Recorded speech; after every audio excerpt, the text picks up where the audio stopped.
A segunda carta do apóstolo Paulo aos Coríntios,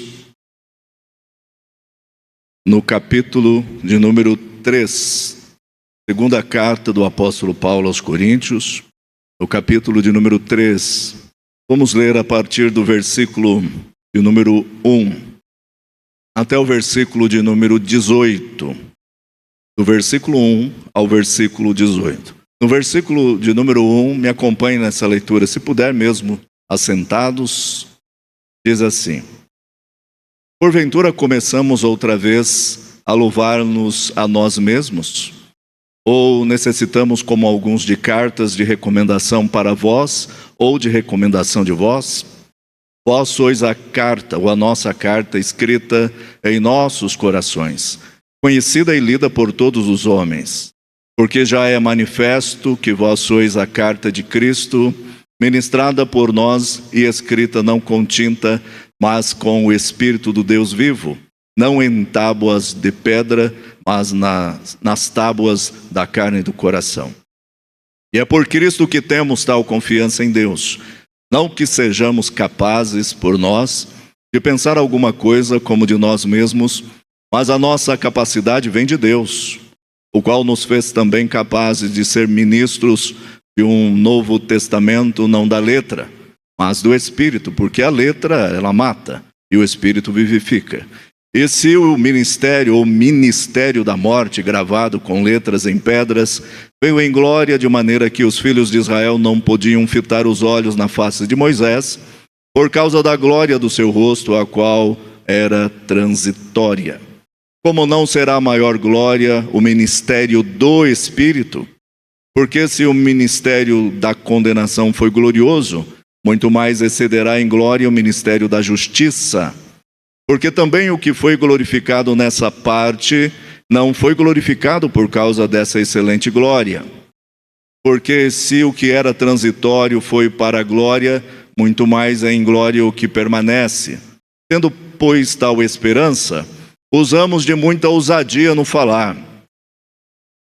E não somos como Moisés, que punha um véu sobre a sua face, para que os filhos de Israel não olhassem firmemente para o fim daquilo que era transitório.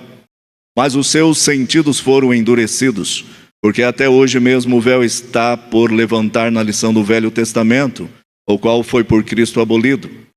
E até hoje, quando é lido Moisés, o véu está posto sobre o coração deles. Mas quando se converterem ao Senhor, então o véu se tirará. Ora, o Senhor é Espírito. E onde está o Espírito do Senhor, aí a liberdade. Mas todos nós, com cara descoberta, refletindo como um espelho a glória do Senhor, somos transformados de glória em glória, na mesma imagem como pelo Espírito do Senhor. Amém? Senhor meu Pai, nós lhe agradecemos pela Tua palavra revelada. Obrigado, Senhor, pela liberdade de expressão, de podermos estar pregando a Tua palavra, a importância textual da Sua palavra. E sabemos que nesta noite muitos corações estão aflitos, muitos corações estão ansiosos, esperando não uma palavra de Daniel, de Maria, de José, de João, mas uma palavra do Senhor Deus Jesus. Por isso, ó Pai, obrigado pelos louvores que o Senhor tem trazido aos nossos corações, que veio, ó Pai, de encontro com as nossas necessidades e nos motivou também a adorá-lo em espírito e em verdade. E diante desta liturgia, desse aspecto cultual, Pai, nós apresentamos a Ti, ó Deus, as nossas vidas. E fale conosco de forma toda especial, que só o Senhor o sabe fazer. E assim oramos e pedimos no nome de Jesus. Amém. Amém. Meus queridos, para alguns já foi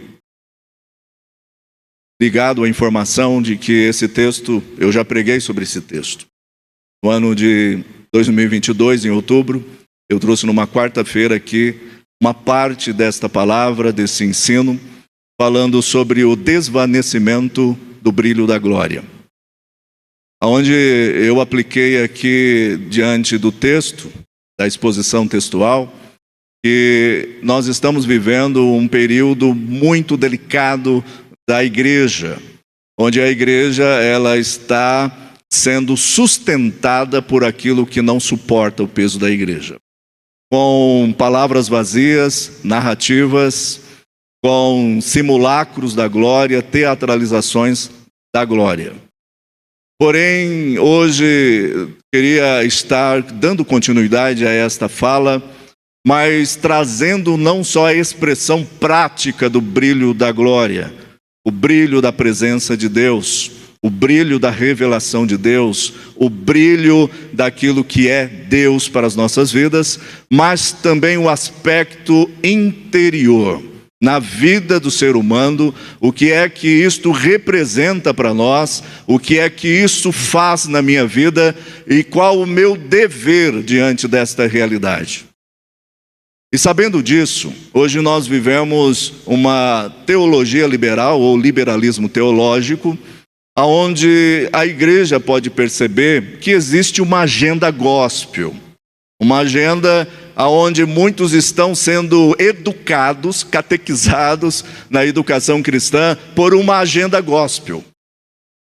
Eu sinto muito em lhe informar nesta noite que 99% do que passa por aí não é Bíblia, não é revelação, porque a revelação tem a ver com o factual estado da revelação prática da palavra de Deus.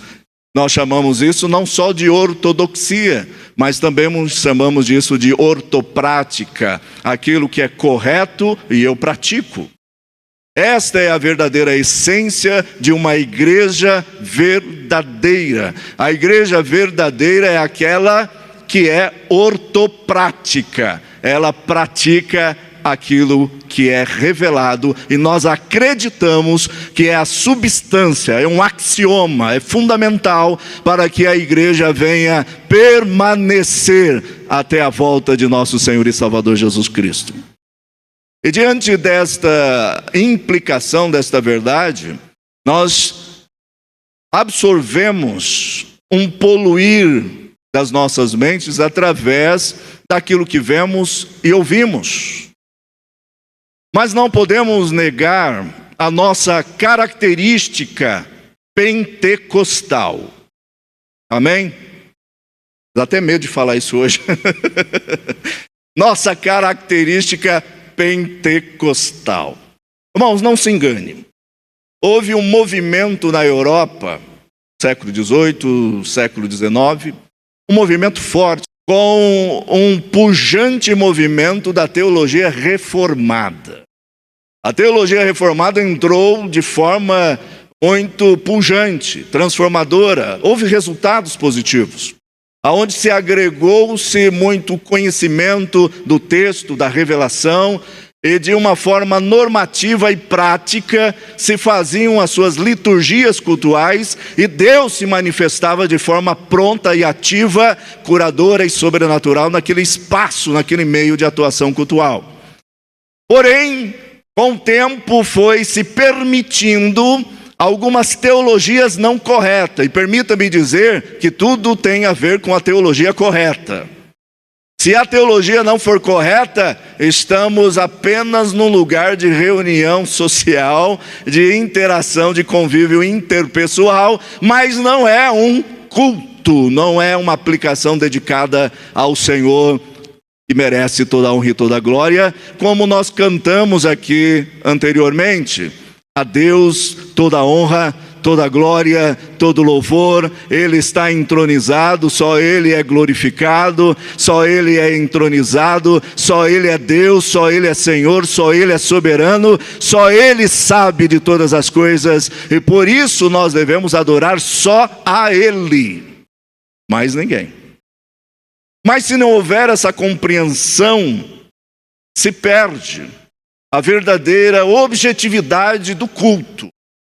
Aconteceu isso ali no final do século XVIII, aonde se permitiram-se misticismo, a teologia errada, a falta de compreensão do que é o texto bíblico, analisado, bem pregado, bem estudado, e não permitindo-se pelo ego, ou talvez por uma necessidade de se acrescentar algo ao texto, não se permitindo a agregar alguma coisa que o texto não está dizendo. Mas quando isso acontece, nós perdemos a finalidade da pregação, do querigma, da mensagem de Deus para a igreja. Por isso que eu me preocupo, e vocês que são mais antigos me conhecem, eu sempre sou dessa linha. Gosto muito de falar sobre educação cristã, de ver a Bíblia e Jesus como ele é, não inventar Jesus, não inventar Deus, não criar deuses que a Bíblia não ensina, mas falar sobre o que a Bíblia factualmente, experimentalmente, experiencialmente, ela nos ensina e fala conosco. Crescendo esse movimento, talvez de misticismo, de uma teologia liberal, a igreja se perdeu nos seus simulacros, nas suas situações de teatralizações, para agregar pessoas aos seus espaços religiosos. Com o tempo se perdeu isso, e a Europa se tornou um fracasso no evangelismo da palavra de Jesus. O meu medo é que isso venha acontecer também no Brasil. Porque hoje eu falo de mim, Daniel, às vezes eu me vejo perdendo a minha identidade pentecostal. Eu me vejo caminhando por uma trilha que alguns, através das suas narrativas experimentais, místicas, que não tem a ver com o texto bíblico, estão ensinando, catequizando, discipulando pessoas a respeito daquilo que o texto bíblico não ensina, não fala. E nós estamos com medo de ser crentes, porque será que é certo? Será que é errado? Será que estou fazendo certo? Deus derramou sobre mim, sobre você, o carisma do Espírito Santo, o dom do Espírito Santo, o domar, a força de Deus sobrenatural, para que eu e você sejamos pessoas que emanem o brilho da glória de Deus em uma nação corrupta, contaminada, uma geração que precisa ver Jesus como Ele é, não um Jesus falso, não um Jesus caracterizado, não um Jesus simulado, não um Jesus em meia fumaça, mas Jesus brilhando, porque Ele é a glória de Deus expressa e revelada. É esse Jesus. Mas eu fico com medo, irmãos, porque está acontecendo um movimento na igreja pentecostal que está entrando uma teologia reformada. Nada contra, eu sou professor em seminário reformado, nada contra.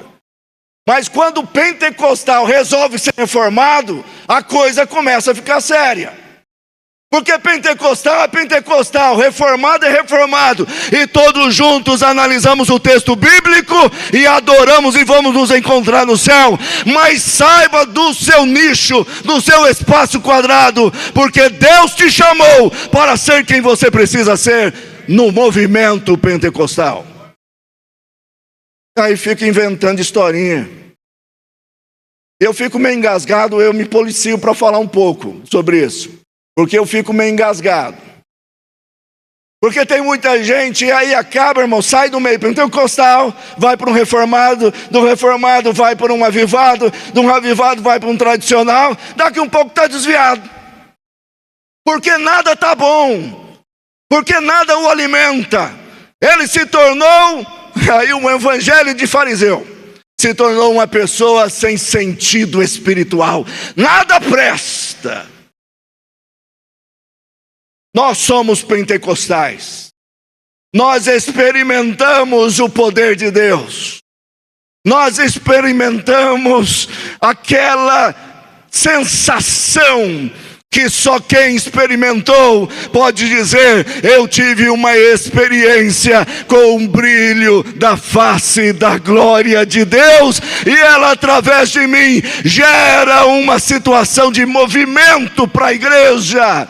Triste, abatido, decepcionado, frustrado, pessoas que eram seus amigos por trás te feriram, mas a igreja continua avante, em movimento, porque a igreja do Senhor Jesus, ela vai no mover do brilho da glória de Deus. O movimento pentecostal tem a ver com o movimento do Espírito Santo de Deus. Um movimento com testemunho, um movimento com brilho, um movimento com vida, um movimento com a Shekhinah, um movimento com a Kavod de Deus, com este brilho que só Jesus, através do Paracleto do Espírito Santo, pode proporcionar para a igreja do Senhor Jesus. Eu sou muito analítico. Durante um culto ali, eu sou praticamente, como diz o meu professor de teologia, um bom batista. Eu fico sentado, mas note bem, cada palavra, cada gesto da liturgia do culto está gravada no meu coração. Eu não esqueço de nenhuma das pregações que o pastor Laílson fez. Eu não esqueço de nenhumas pregações que qualquer um dos irmãos ministros, servos do Senhor fizeram, porque eu quero aprender do Senhor Jesus. Aquilo que presta na sacolinha com fundo, aquilo que não presta na sacolinha sem fundo, e assim nós seguimos. Amém? Amém? Mas nós somos pentecostais, aqueles que experimentaram a glória de Deus. Mas eu quero lhes trazer uma informação talvez chocante. Aqueles que já experimentaram o poder, a força, o brilho, eles não se contentam com coisa falsa. Amém? Estou correto? Quando vem coisa falsa,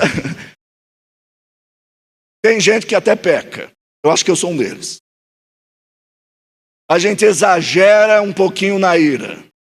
Exagera. Mas não se põe o sol sobre ela. A gente deixa durante aquele dia. Fala com pessoa certa, discute uma teologia sadia e a Deus conserta o nosso coração. Amém? Não falamos mal, discutimos teologia como bereanos. Amém? Que assim seja. E assim, irmãos, quando algo acontece deste tipo, nós ficamos incomodados, porque já experimentamos. Nós já sabemos, mas nós prestamos um desserviço ao reino quando nós colocamos nessa força, nesse movimento, nessa catequese espiritual, nessa força educacional, quando nós colocamos uma trama, quando nós colocamos um véu para anular, para ofuscar o projeto de Deus no seu ministério e através do seu ministério. Deus está dizendo: eu quero te usar, Daniel. Mas você coloca um véu, você coloca uma trama e impede o mover do brilho do Espírito Santo na vida daqueles que ainda precisam experimentar. E coloca uma trama. E essa trama aí pode ter muitos nomes. Muitos nomes. Se nós fizéssemos uma enquete aqui, qual é a sua trama? Qual é a sua desculpa? Cada um daria a sua desculpa. E convenhamos, uma pior ou melhor do que a outra. Depende do seu nicho. Se você se encaixar, opa, esse aí fala a verdade. Esse aí é um homem ou mulher de Deus. Mas se falar contrário à sua posição, à sua visão, isso aí está na carne. Ele é do diabo ou vice-versa. Misericórdia. Mas infelizmente existe essa diáspora do intelecto teológico dentro da igreja. Mas ela não deve ser um empecilho para que você seja alguém que deve ser no reino de Deus. Deus te chamou, Deus te colocou de pé, nos colocou nessa situação para que nós sejamos pessoas que refletem sem qualquer empecilho o brilho da glória de Deus. Coloca uma trama, e essa trama pode ter muitos nomes, as narrativas são várias, e o meu culto, para não atrapalhar o culto. Quantos já ouviram isso? Eu não faço, porque se eu fizer, é o meu culto. Nós encontramos na Bíblia que nós não podemos ser obstáculo para o mover do Espírito Santo de Deus na igreja. E ai daquele que conhece a verdade, que conhece o Deus da verdade, e conhece a atuação do Deus da verdade em seu aspecto revelado, e não permite que a tal ação aconteça, esta pessoa colherá o fruto da sua ausência espiritual. Sim ou não? Olhemos. Estranho, você vai morrer. Eu irei morrer. Por mais jovem que eu pareça, não se preocupe, eu já nasci com essa cara de velho. Então eu não vou envelhecer mais, eu só vou estar assim até morrer.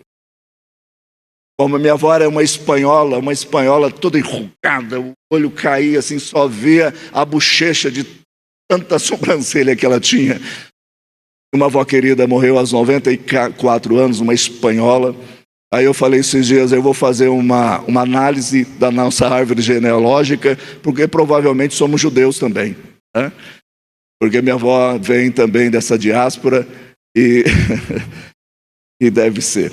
Mas isso não importa, importa que nós somos filhos de Deus e iremos morar no céu. E quando nós impedimos a atuação do Espírito Santo, nós impedimos o mover de Deus. E aí vem a sentença, uma máxima. Desde quando o ambiente do culto tornou assassino do mover do Espírito Santo? É quase que vexatório. Porque nós estamos no púlpito e, irmãos, Deus está aqui, não é assim? O Espírito está entre nós. O Espírito está movendo e nós nem nos mexemos. Mas é um desespero da nossa parte, líderes, para entender que é um momento único, importante, singular, e pode ser o último hoje, este momento, e é o momento onde eu e você devemos realmente, através de trejeitos, de movimentos, mas principalmente da alma, dizer: Senhor, obrigado. Foi um dia difícil, eu que o diga, ontem e hoje, só tive vontade de chorar, por tantas coisas que aconteceu, mas o Espírito Santo diz: filho, eu te chamei, eu estou do teu lado, eu te dou discernimento, levante a cabeça e abre a tua boca, pregue a minha palavra e tudo vai acontecer como eu quero. Mas há um desespero porque nós queremos ver. Essa quarta-feira é para estar lotado a igreja. Lotada. Mas com a emergente necessidade e consciência histórica da igreja. Pensa numa pessoa que não tem consciência histórica e crente. Não tem. E eu digo isso em causa própria. Ou por lidar com situações deste tipo. Os meus alunos são pastores, líderes e tal. Você faz uma pergunta básica sobre a atuação local dele, do seu ministério, dos seus líderes. Eles não sabem. E aí querem saber sobre o que é a história da igreja na íntegra, não sabe nada. E ainda querem pregar com ousadia. Como? Para você conhecer a palavra de Deus, você tem que estar num chão pavimentado por um conhecimento histórico, porque você chegou aqui.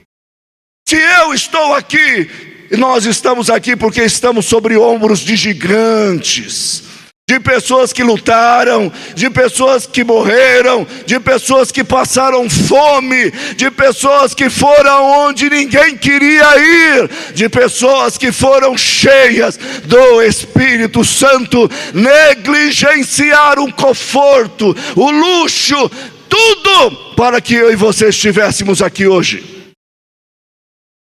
E não tem conhecimento. E aí sentamos nessas cadeiras de densidade maravilhosa, estofados de primeira, nos confortamos com ares condicionados e estamos negligentes em relação ao que Deus quer fazer através de mim e através de você. Sou pequeno, não sou nada. Por favor,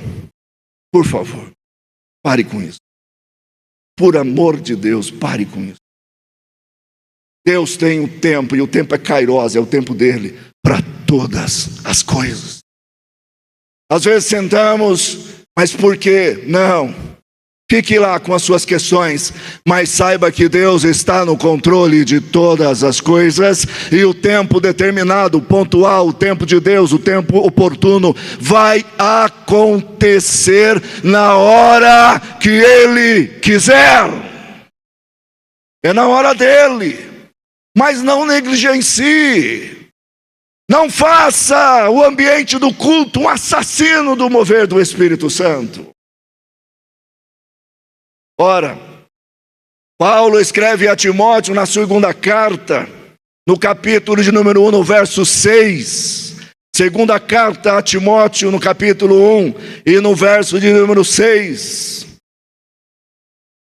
Paulo, numa situação de prisão, numa situação vexatória para muitos, mas Paulo em prisões ainda mantinha o gozo do Espírito Santo, aonde ele ratifica uma sentença. Por isso o pastor Laílson diz aqui alegria, e eu digo alegria é uma coisa séria.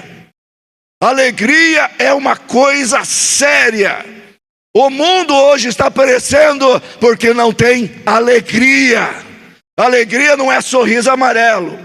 Alegria não é tchauzinho, boa tarde, boa noite. Alegria é convicção de que você tem uma missão e você está cumprindo até o dia do Senhor, o dono da missão, cobrar de mim e de você a certeza que teremos algo a apresentar ao Senhor desta seara. Alegria, convicção é uma coisa séria. Por isso Abacuque diz no capítulo 3, ou no poema de número 3, ainda que a figueira não floresça, não haja fruto na vide, e o produto da oliveira minta, e nos campos não produzam mantimento, e as ovelhas da malhada sejam arrebatadas, e nos currais não hajam vacas, todavia eu me alegrarei no Senhor, exultarei no Deus da minha salvação. Fará os meus pés como do cervo, como da corça, me fará andar altaneiramente. Alegria é uma coisa séria, e o Espírito Santo quer proporcionar aquilo que é do seu atributo: alegria. Alegria, tem uma música infantil aí que diz alegria, alegria, não está fora de contexto. Alegre o seu coração, seja às vezes um menino, que às vezes é necessário ser um menino, às vezes é necessário ser uma criança, às vezes você chora, às vezes você grita, mas se alegre com o gozo do Espírito Santo de Deus, e não seja um assassino do mover do culto de Deus, do Espírito Santo. E ele escreve o seguinte: mesmo em prisões, por cujo motivo te lembro que despertes o dom de Deus que existe em ti pela imposição das minhas mãos. Lembrando aqui, Paulo estava em prisões. Essa carta provavelmente ela foi escrita no ano 66 e 67 da nossa era. Paulo havia sido intimado por Nero, porque Paulo foi acusado de ser um dos principais incentivadores do incêndio em Roma no ano de número 64, no dia 17 de julho, aonde Roma foi incendiada. Paulo agora escreve a segunda carta num teor de testamento, num teor de despedida, num teor até para muitos de fracasso. E ele dá alguns conselhos a Timóteo. Nós encontramos na segunda carta 4 palavras-chave importantíssimas para nós hoje. Uma delas que o apóstolo Paulo escreve a Timóteo, ele dizendo: pregues o evangelho, guarda o evangelho, permanece no evangelho e sofre o evangelho. Ele estava em prisões, mas ele escreve uma carta de avanço, uma carta de vamos, não pare, eu estou em prisões, mas a palavra de Deus não está presa. Ah, Senhor, eu não vou fazer porque eu sou feinho, falo assim, falo assado. Não tem jeito, faça, se dedique, melhore, aprimore. Deus vai te usar poderosamente para ser uma dinamite na mão de Deus. Mas nós não podemos parar. Um contexto de prisão, mas uma palavra de força. O melhor testamento que alguém pode receber. E ele diz para Timóteo: lembra quando eu fui lá e tirei você e trouxe você para este lugar? Trouxe você aqui, mas lembra de uma coisa, que naquele dia que nós convocamos os apóstolos, você recebeu pela imposição das minhas mãos um dom. Você recebeu um dom. A palavra dom aqui vem da palavra carisma, ou carismata. A palavra carismata, ela é mais do que simplesmente dom, uma dádiva, um presente. Ela designa a origem do dom. Paulo está dizendo a Timóteo que ele recebeu um dom específico de Deus.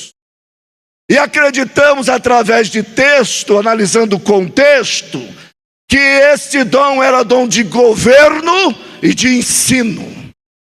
Ele recebeu na sua especificidade um dom de governo e de ensino. Erga suas mãos.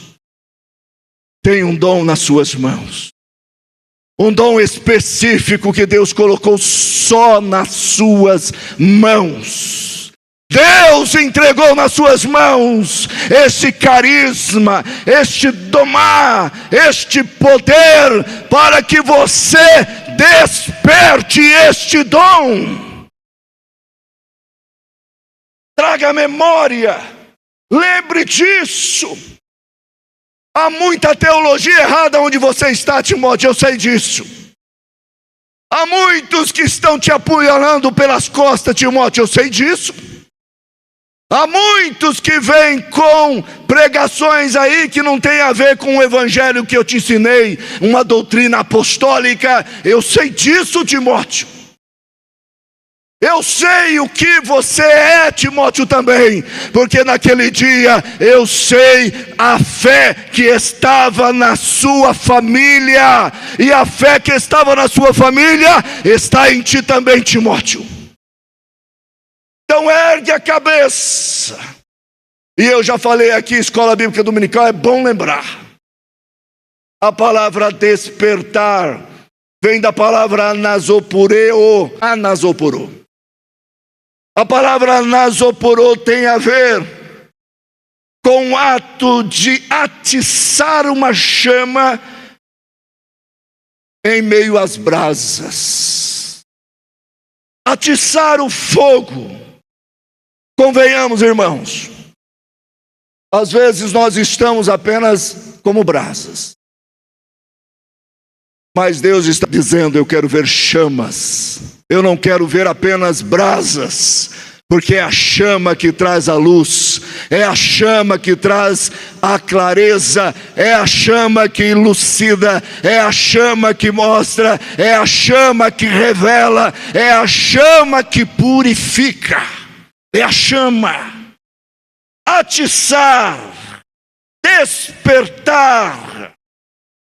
Quem aqui é rurícola como eu? Josué, Marilhense lá também é rurícola, pastor. Somos rurícolas. E eu fui muito bem educado na área da cozinha pela minha mãe. Desde muito cedo eu cozinho, sem qualquer arrogância. Cozinho muito bem. A Thalita diz: você vai cozinhar hoje? Assados, não gosto de fritos, mas muito assado. E principalmente de uma cultura de cozinha napolitana. Napolitana, fogão a lenha, forno a lenha. O pastor Laílson participou de uma pizzada com a gente, com Davis, Cristina. A Beth também esteve lá com a gente. Eu espero que tenha agradado o forno a lenha, um fogo que veio da lenha. E é interessante, meus irmãos, vocês vão entender e sabem mais do que eu isso. Quando você pega lenha de má qualidade e coloca e força essa lenha a pegar fogo, o que ela faz? O que ela faz? Fumaça. É fumaça. Esses dias eu fui fazer um churrasquinho em casa e coloquei uma lenha de má qualidade. Mas pensa em vizinhos felizes, alegres. Tem um vizinho do meu lado de esquerdo, no caso de frente. Ele começou a tossir, a espirrar, e está dando uma dica, né? Apaga isso, pelo amor de Deus, porque incomoda. A igreja não aceita mais fumaça, irmãos, porque a estrutura, a substância está contaminada. Quando você traz algo que não é a palavra de Deus, traz algo que é da sua imaginação, traz algo que não é do texto bíblico, traz algo que é da sua história particular, da sua interpretação particular, da sua vida particular, isso é fumaça. O fogo vem de uma verdadeira lenha seca, boa. E cabe-se dizer, para fazer uma boa assada, uma boa pizza, é bom que seja de lenha de árvores frutíferas. Porque pega gosto, pega o sabor da lenha. Eita lagai, chubiovafai. Tem crente sem sabor, sabe por quê? Não lê mais, não estuda mais, não observa mais, não tem gosto da palavra de Deus, não se nutre da substância do fruto do Espírito Santo e permanece raquítico, anêmico. Precisamos absorver este cheiro de Cristo para que não venhamos produzir fumaça, mas chama, fogo. Pegai. Outro porém, está na minha área, então eu posso falar. Você pega a lenha, Enéas, se você colocar toda junta a lenha ali, não deixa espaço nenhum na lenha, a não ser que seja fogo direto, aí pega fogo. Mas se você não deixar um entre-espaço, para que o oxigênio circule e abra a chaminé para que haja um canal de oxigênio, não pega fogo. Mas você pega a lenha, coloca duas num sentido e duas em outro sentido, e vai formando uma pirâmide. Deixa embaixo um espaço para respirar, para o oxigênio, e a teia atiça fogo, pega rapidinho. E o fogo que pega ali, ninguém mais apaga. O problema é esse. Nós encontramos aos Tessalonicenses 5,19, o apóstolo Paulo dizendo: não extingais o Espírito.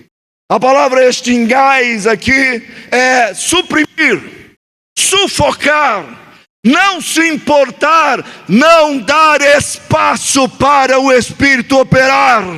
É muita lenha às vezes. Não, eu sou ortodoxo, eu sou bíblico, eu sou crente, faz tantos anos que estou na igreja, quer me ensinar alguma coisa? Eu sei do que você está falando, muito mais do que você. Não tem espaço para o Espírito operar.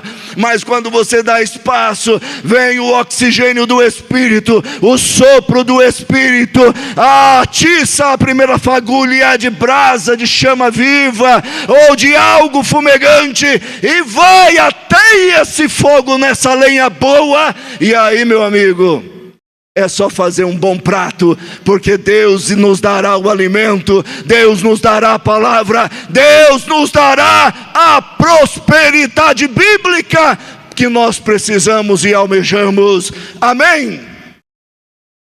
São 9 horas, já foi. Uma boa introdução, na próxima vez eu continuo. Tá bom, meus queridos?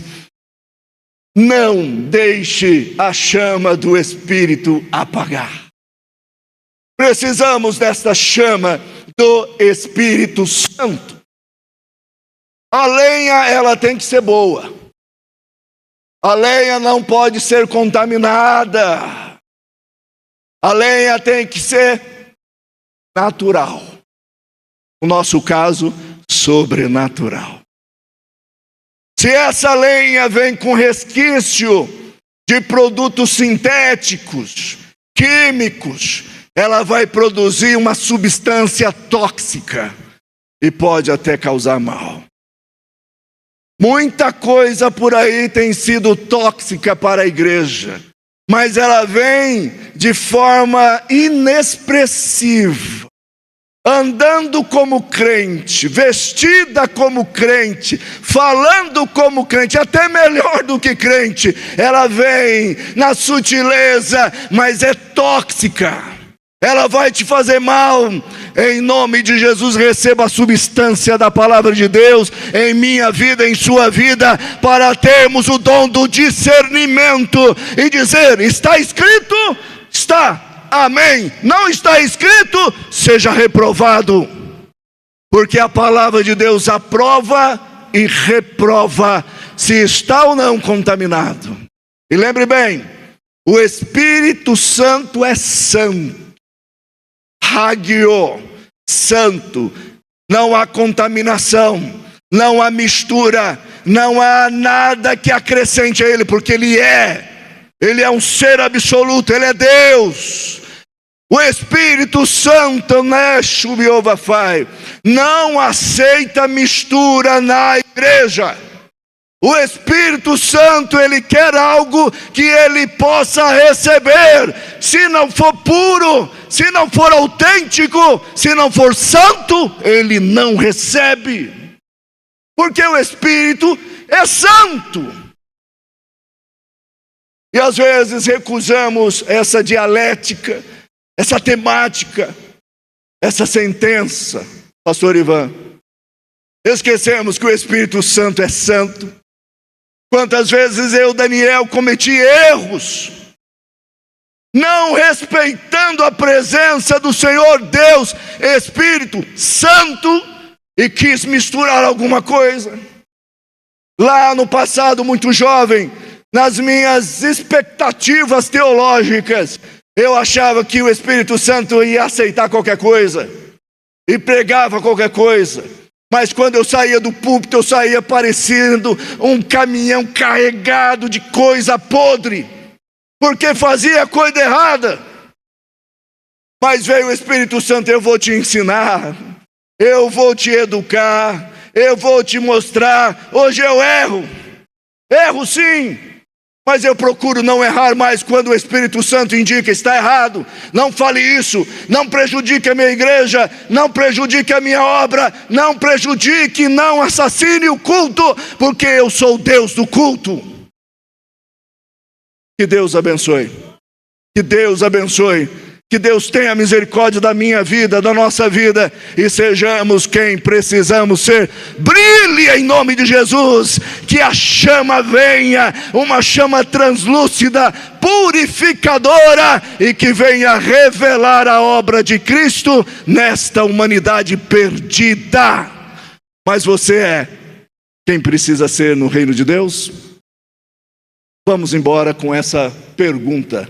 Será que o Daniel é quem precisa ser do reino de Deus? Que Deus abençoe.